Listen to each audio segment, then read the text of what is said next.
Hi, everyone. Welcome back to Heart to Heart. This is our IGTV series started by myself, Dr. Mohamed, and my partner in crime, Dr. Misha Gupta, where we talk to today's cardiologists about their journeys through medicine, their social media journeys, and really just learning about them as people. So today we are so fortunate to have Dr. Aseem Desai. He is an electrophysiologist based in Southern California. We're all from Southern California, so it's pretty exciting. He received his medical degree at Northwestern University, and he's done a majority of his training at Stanford up in Northern California. He's not only a board-certified electrophysiologist, but he is also recently a published author of the book, Restart Your Heart, A Holistic Approach to Living with Atrial Fibrillation. So Dr. Desai, welcome to Heart to Heart. Thank you, guys. It's great to be here, and hello to everyone out there that's watching. So, we like to ask all of our guests this, but tell us a little bit about your journey through medicine and how you got to where you got to. Yeah, I grew up in Chicago, and my dad was an oncologist. And so unfortunately, when I was about 3, he actually had a heart attack. So I woke up in the next door neighbor's house in the middle of the night. Like, my mom had to rush him over to the hospital. And sort of fast forward through my high school years, I got to see him be a doctor, but I also saw him be a patient. And he was just sort of terrified of having another heart attack. It really limited what, he felt comfortable doing, whether it was like playing sports or what have you. And so I saw that kind of physician-patient, duality in him. And then in high school, like probably many physicians, I was very interested in science, and I've always been a bit of a techie. So, fast forward all the way to EP. I mean, that's what our field is all about. It's lots of different toys. But and then through college, what's interesting is that when I applied for college as a high school senior, I did the 7-year med program at Northwestern. So, you get to do undergrad and med school, like sort of as a secured admission. So I did a philosophy major in college, something totally different, and then circled back to medicine. And it's weird how, I don't know about you guys, but I feel like I kind of use every aspect of this training, even the philosophy stuff in the EP lab. Absolutely. So, one of the reasons why, and we kind of touched on this before we started the recording, but one of the reasons why we, started this whole series was really to just learn about everybody's journey through medicine. And it's really interesting to see how people have kind of gotten into this path of wanting to become a physician. And, with you, with your, story of your father, and I have a similar story, with my dad, and I'm sure a lot of us have, family issues and this and that. It's really interesting to see how that kind of, that fire started brewing in you, that eventually you, became not only a cardiologist, but an electrophysiologist. Yeah. And, I'll be honest, like, I've probably wanted to quit like at least 3 or 4 times during this whole journey, like many people. And it wasn't just like the amount of work that we have to do, but I think for me, I probably initially went into things probably for not the best reason, which is I wanted to please my dad. And so I don't think I really had a true grasp of like being a doctor. It was more like I was really good at science and I wanted to please my dad.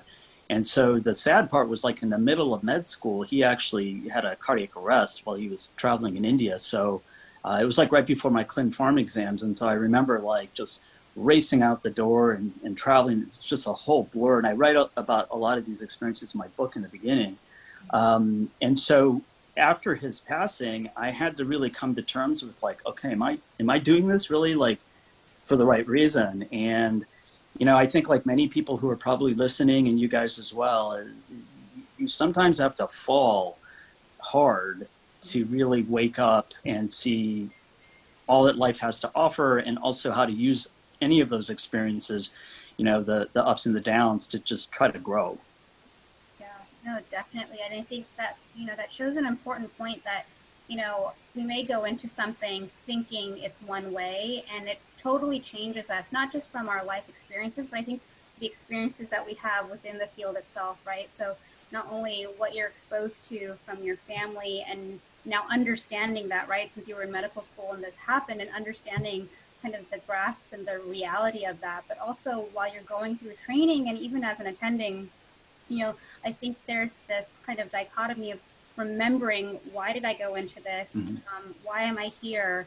And, you know, it's a constant journey. You know, we talk about the journeys of how we started in medicine, but I think it's a constant journey, and it's a constant evolution of how we practice medicine and how we are as physicians. Yeah, and you're absolutely right. And I think it's really easy to feel intimidated by, I mean, I think it's wonderful for people who like knew when they were really young and are just clearly inspired. And I think a lot of times, you know, I remember being sort of silent when I heard those stories because I just felt almost like an imposter or guilty or whatever.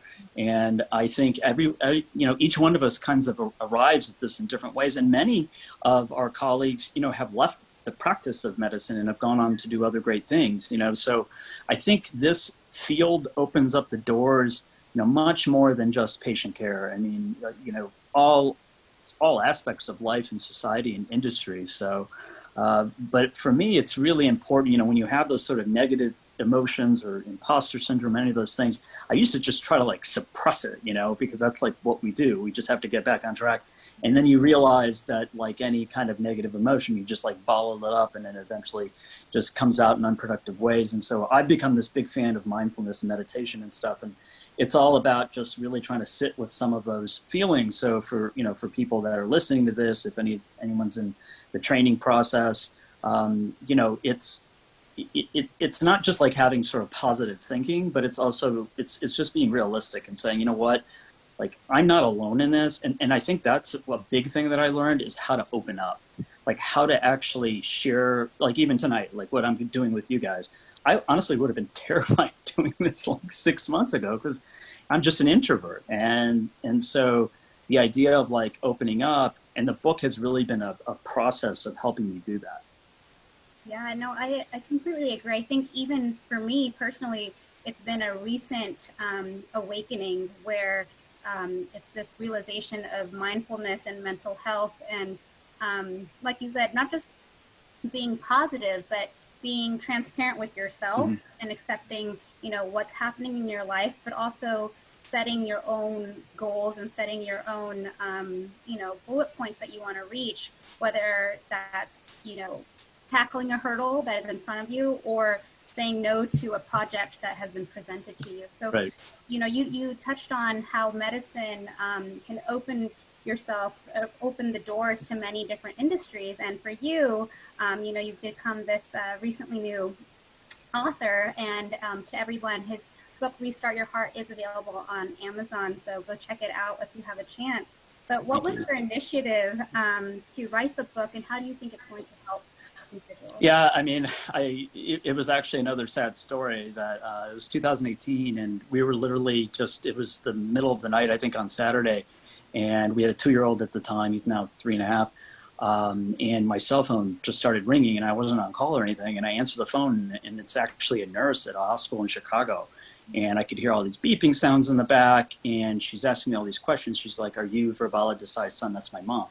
"Are you her son?" And I'm like, "What's going on?" And I just knew. I knew there was something bad going on, like they were coding her. I mean, that's what it sounded like.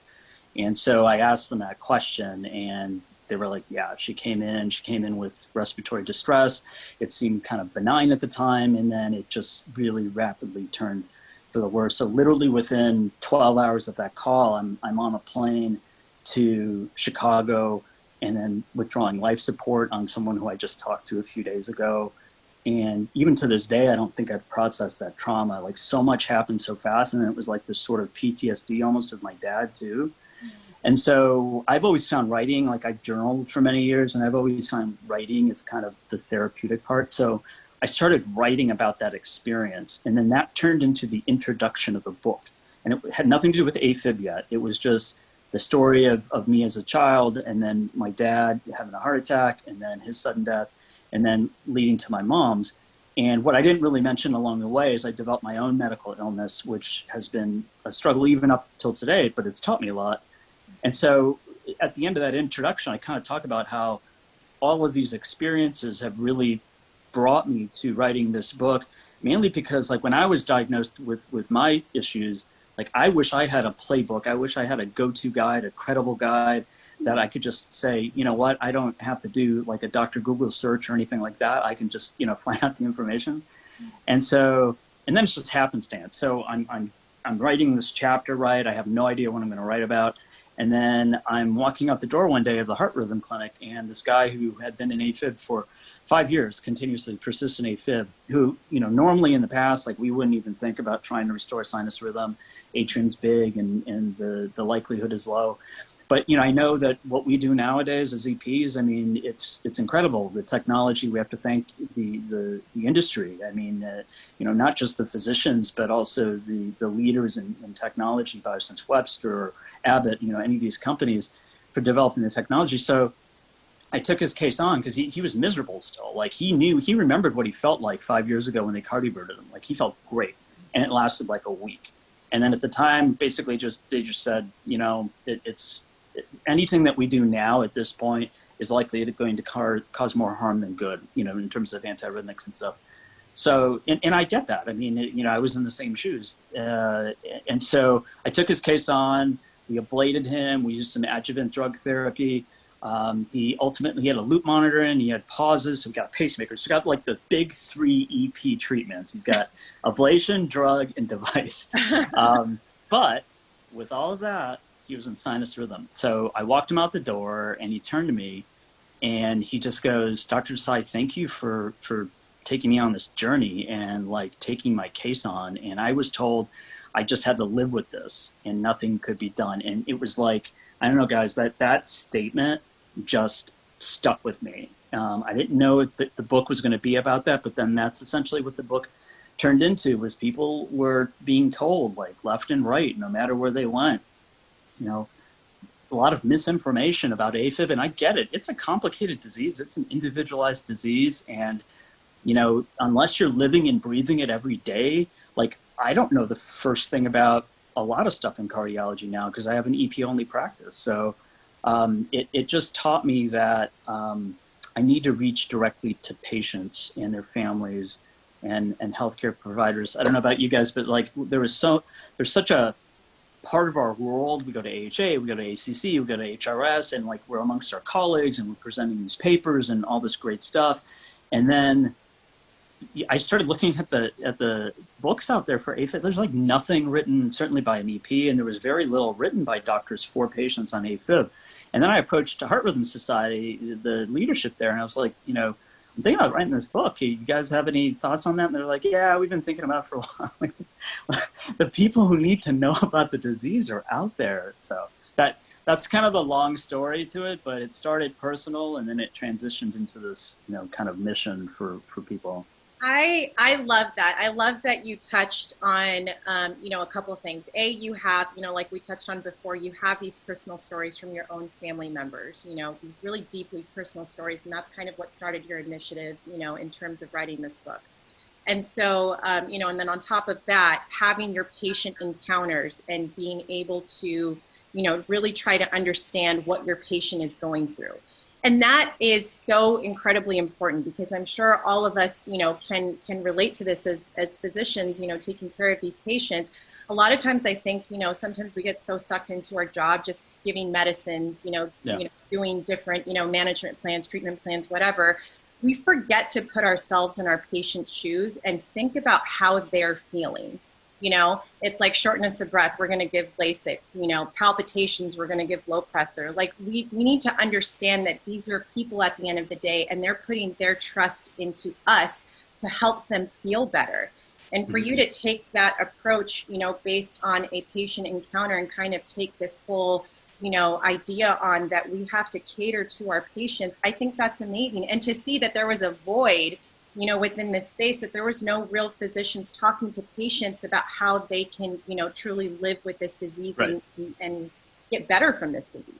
Right. And you're absolutely right. And if you think about like in your offices, right, like if you're going to schedule someone for an intervention or what have you, that you get these little claims booklets, everyone knows about the claims booklets, these little things that have like, they're great. Don't get me wrong, but it's very limited information. And when you take complex diseases and stuff and you want to talk about lifestyle and all these other things, it's just hard to get across. So that was the other driving point, for me as a physician, probably the thing that stresses me out most is time, like staying on time, because we're now graded. We're graded by how late we are for patient appointments. We're graded on all these things. And if I could be a concierge EP, I would. Like if there was a way that, and what I mean by concierge is not so much the financial aspect. It's more just if I could have that like length of time that I really felt I needed with people, that'd be great. But there's this constant pressure. So I saw this book also as, and this is also for primary care physicians and even cardiologists, that, there's a resource out there. I saw this book as something you could just say, hey, you know what, this is a long conversation that we really need to have, and we can't have it now. But I at least want to impart, some references, and I have a website that's got a lot of free blog stuff on it and stuff. So, but yeah, I think, we kind of talked about this a little bit ago, but this whole idea of being mindful and aware of what's going on around you.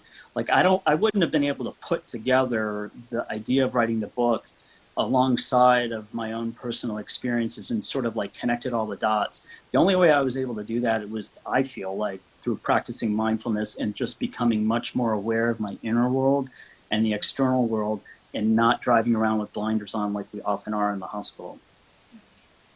No, definitely. And I think, it's just another way of showing that, as physicians, we are trying to connect with our patients, and we're limited by these barriers, whether that be time, whether that be administrations, whether that be the structure in itself.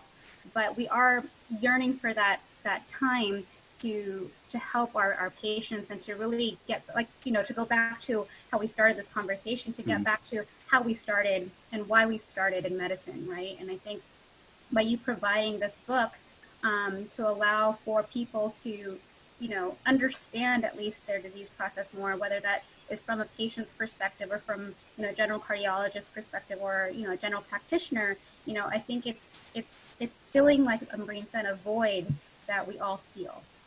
Absolutely. And I think, the other target audience was like people who are either families, like people in the tribe of the patient, right. Families and friends, because like with my mom, I didn't really go into it, but like she didn't really tell anyone that she wasn't doing well for a while, and she didn't tell anyone, she didn't tell us. And it's very classic for, especially, I'll speak to Indian parents, that they really like to not worry their kids, and moms in particular. And I talked this in the book, that a real teaching point of the whole experience is, like, you may not want to burden your family with news about your health, but when you find out by a phone call, when it's too late, that's a much greater burden to bear. And so that's why that one of the audiences for the book is like, people, they can understand what their loved one's going through, the symptoms that they get, and things that they can do to help hold them accountable, so that, like, the man who has AFib, that his wife can say, honey, you really shouldn't have that drink of alcohol. I know you think it's not much, but we all know Hafiza Khan tells us, and she taught me, 8% risk of an AFib episode with a glass of alcohol. I had no idea, so I appreciate Hafiza teaching me that, because I use that statistic all the time now with my patients. And so, yeah, I mean, it's and it's hard, as you said. There's so many pressures on our time and our ability to practice, that I think, just we need to all feel like we have a sense of control in our day-to-day lives. And that interaction that we have with our patient, that's our control. Like, we can control what we say, how we listen, and listening first, probably. And I know that, I don't know, for many people that may be listening, the idea of spending time and listening, and you always kind of think, oh, it's going to take more time, and I'm running behind, or this or that. You often end up actually having a much more efficient patient encounter if you're quick to listen and slow to speak. You learn a lot, you look at body language, and you can really be that detective in figuring things out much better than just going in with a laundry list of questions. And believe me, I was like kind of your classic interventional electrophysiologist, just running in, oh, sorry, I don't know anything about urinary tract infections. I know you're AFib, And so, but I think that all these things that I've been through, you just start to see things from, as you mentioned, a patient standpoint. Like, I've had to stand in line at the pharmacy, and the doctor didn't call in the prescription. So then you're like, oh, I just took all this time off to do this. And, you start to really put yourself in people's shoes, and it's not easy. Absolutely. Going on a little bit. So, I'm sure you know, and especially in your field in electrophysiology, gender bias is a real thing, right? So, women in cardiology compose a very small percentage of board certified cardiologists all around, and especially in your subspecialty of EP, as I mentioned, women are probably 1% or fewer of the entire population of electrophysiologists. So what do you think that we can do in order to kind of change and move forward with this, in order to create more change and create more diversity? And how do you think that we can recruit more women into the field? Oh, that's a great question. I mean, I think it's really trying to figure out what are the barriers. Like, is EP just not on the radar of people? Or are there a lot of misconceptions, like it's like you're in the lab all day and you can't have a family life? Or is it that it's a male-dominated specialty, so you don't want to go through the hassle of having to deal with that? Because it's more than a hassle. It's painful, to have to deal with some of those workplace interactions. And so I think what you guys are doing and what we're doing on social media and trying to get the word out to, I think social media, I mean, it's taken off in such a different way with COVID now.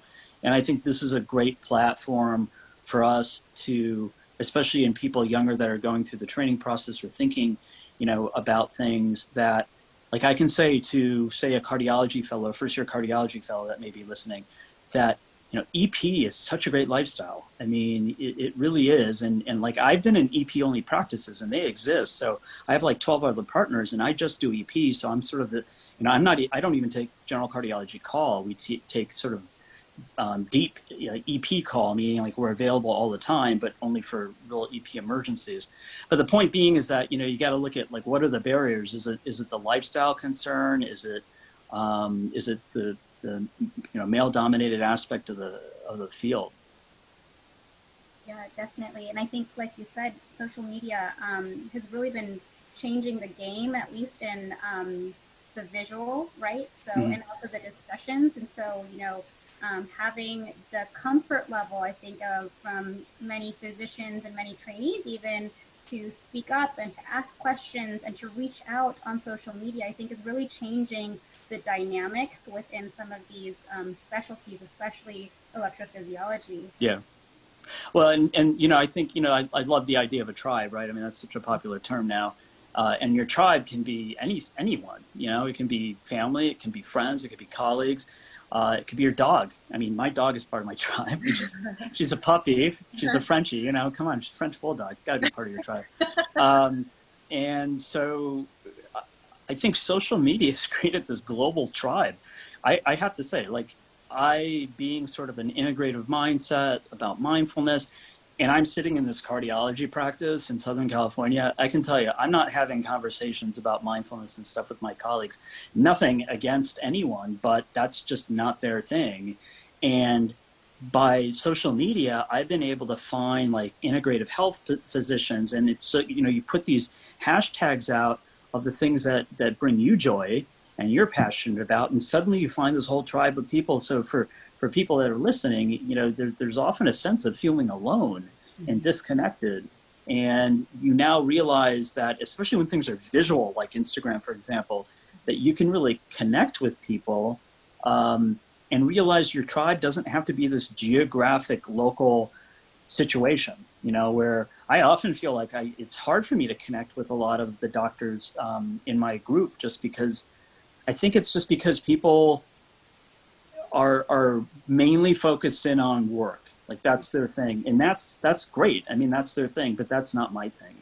And I often sort of felt like, including writing the book, I was like, what's the point? Like, there's no one to talk to about this or whatever. And social media has really opened up a lot of doors for mentors, as well. Absolutely. I mean, Amish and I have talked about this, so much. We've kind of started our social media journeys, going public at least, around the same time, and just a sense of community that we've been able to become a part of and create, within this whole cardiology space and medical space in general, the connections that we've made with people, the people that we've met, even just doing this series, like the things that we've learned. And, you know, you touched on something that's so important. It's this feeling of feeling alone, feeling like you're going through this process by yourself, the struggles in your workplace, the struggles in your personal life, trying to kind of find your purpose and what, you know, you want to do with your life. And to see that you can connect with so many people that you've never, like all of us have never even met before, yet we share so many like commonalities. I think it's such a beautiful thing. It really is. And I think COVID especially like really gave me pause of what I'm doing for a living, you know. So for 8 weeks, like I couldn't do any AFib ablation. I couldn't do any devices like, and we're a productivity model, like all productivity based. So for 8 weeks I had no income, and I had to really think about like, first of all, I need some other income streams. I need a backup here. And so, you know, hopefully Oprah will take the book to the next level. But, you know, anyway, pipe dream. But still, you know, so it really does, I think COVID and when we were all away from practicing in the way we normally practice, it's really given us an opportunity to kind of think about where do we want our lives to go. I mean, I've spent so much more time with my son and my wife than I ever, you know, I would always try to, and we did, but I didn't realize how much closer I could be to my son. You know, you know, kids spell love Time. I love that quote. You know, that's how they spell love. And so, and I think for people listening as well, no matter where you are, training, not training, maintaining relationships, you know, in work, outside of work, you have to have a social support network because, you know, people may look like they have it all together. I can tell you, like people tell me I look like I don't have it all together. I'll tell you, I'm honest, you know, it's like a polygraph I'm taking right now. I don't have it all together, but I have tried to, I've tried to learn from even the bad things, you know, and when I was in the middle of the bad things, they sucked. I mean, there was no other way of saying it. I'm not saying today that like, oh gosh, that was such a great, you know, learning opportunity I had, you know, developing this or going through that. No, at the time it really sucked. And you have to be able to sort of say, it does suck, but it sucks for this moment. And there's going to be another moment and another moment, and taking those, you know, micro steps is kind of like a popular term nowadays, whether it's any behavioral change. And I think as physicians, we need to think the same way. You know, we don't know where our future is going with COVID, and not just COVID, but just moving forward. You know, with the elections and everything else, it tends to impact healthcare, and it's really just trying to take it moment by moment. Yeah, no, definitely. And I think, you know, like you said, for a lot of us, we've had to figure out our journey further, especially in the last, you know, 6 to 8 months. And, you know, specifically with social media, you know, we recently started your journey on a public platform on Instagram. So where do you see that going? What would you like for your platform? And yeah, you know, how would you that's a great question. So I wasn't even thinking when I was writing this book, I wouldn't even think, I should have read the manual. I wasn't even thinking about like, so much of the book is the marketing after you write it. It has like nothing to do with the book in the sense of the effort. Like it's hard to write a book, and then but if you just write a book, it'll get lost in cyberspace. And so I had to go through that whole process of like, do I go traditional publishing and all these kinds of things? And a big part of it was the book launch, and then you've got to get on social media. You can create a website.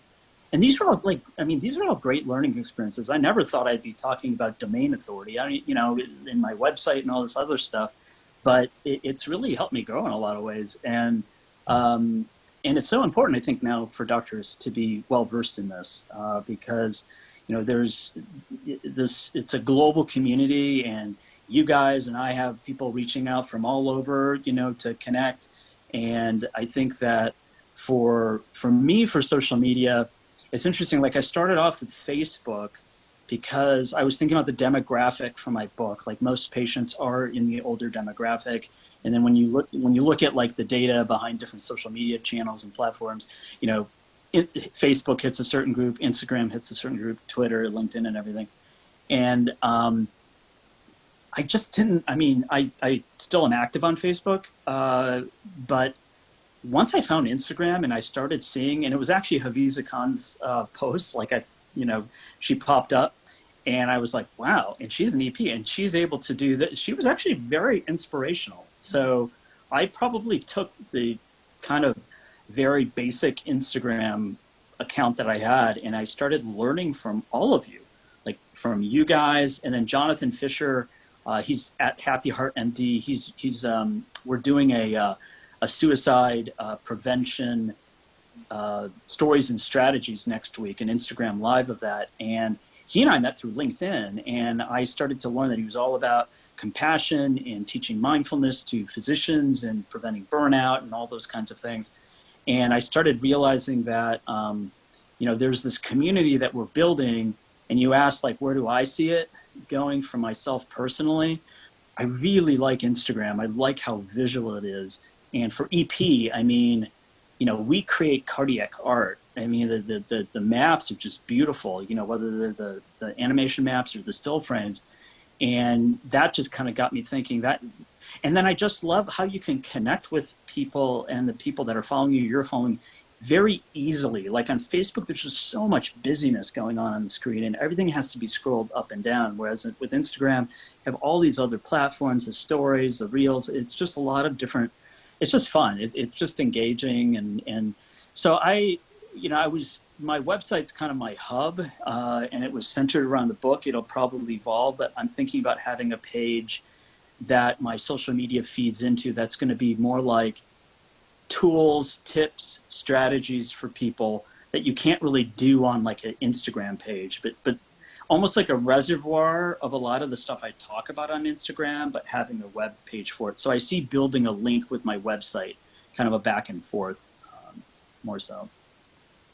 Great. Yeah, I think, and we've talked about this before too. It's just, we personally, both Abreen and I, like Instagram because of those reasons that you just said. There's so many different mediums within Instagram that can help capture not only different audiences, but can also help explain some of the content or some of the messages that we want to get across, whether it's stories, whether it's reels, whether it's a 2-minute, description, like your heart doc or Cardiology on Call does in terms of education, or even just, like you said, hashtagging people to get into the conversation. So there's all these different varieties of how to communicate. And I think Instagram is a great platform for that. So, we look forward to all the stuff that you're going to put out, and hopefully our viewers will head over to your page and check it out too.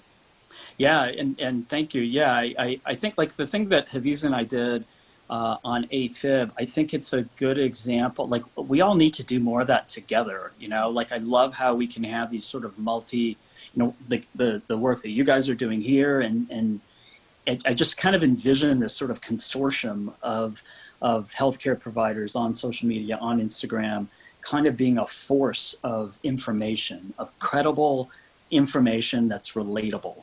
Because LinkedIn, I don't know about you guys, for me, LinkedIn, there's a lot of colleagues on there with me, so it's a little different.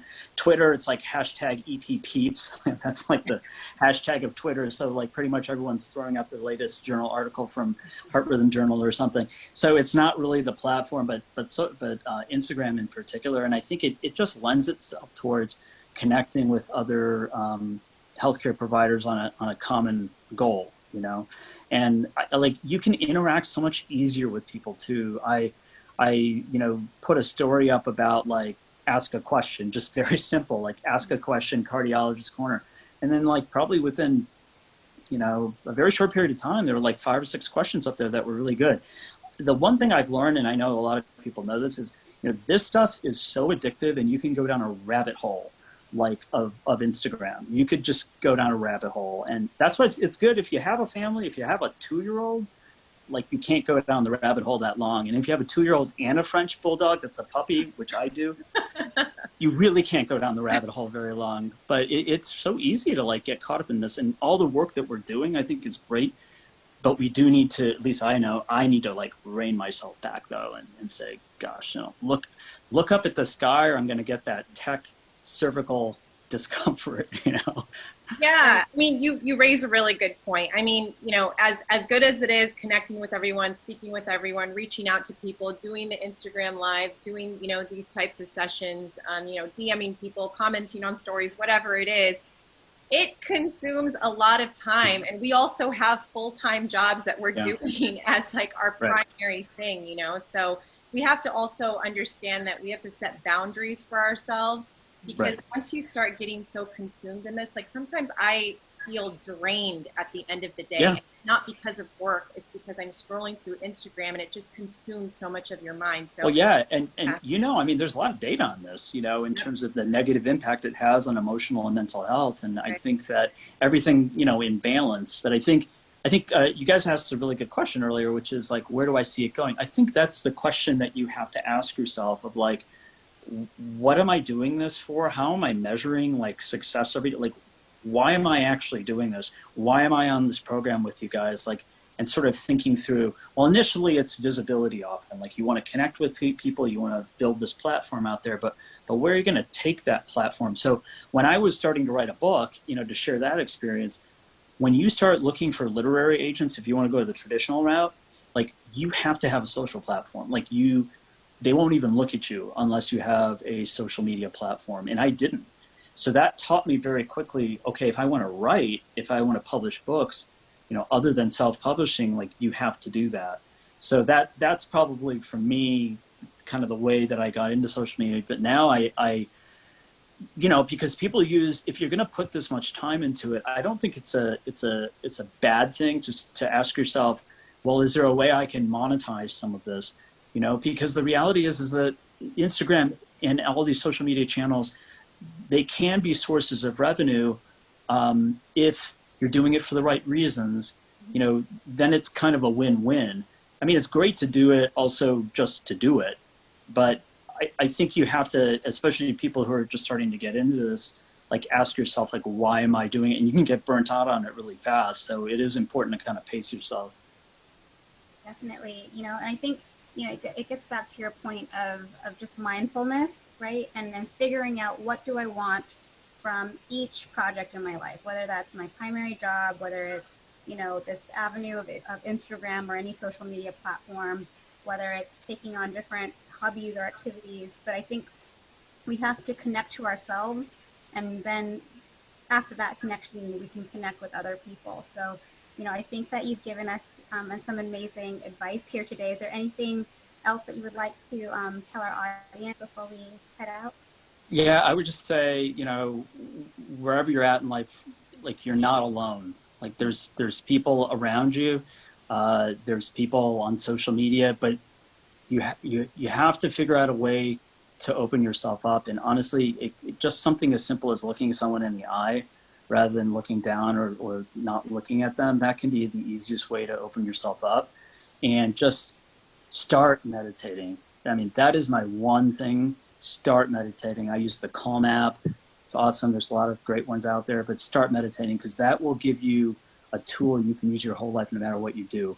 And it will take you to the point of, you know, you're removed from the craziness that you're in, and you're able to distance yourself from whatever emotions are going on. Or I know I started noticing a big difference when I was in the EP lab. Like, it used to really bug me, all the staff, everyone talking about their weekend plans as I'm doing this complex atypical flutter for 8 hours. And you could hear people talking about their weekend plans, and it's so frustrating. But then I started, you know, meditating, and it was like, you just really, you do get into this flow state. So I would really recommend that to people. That's great.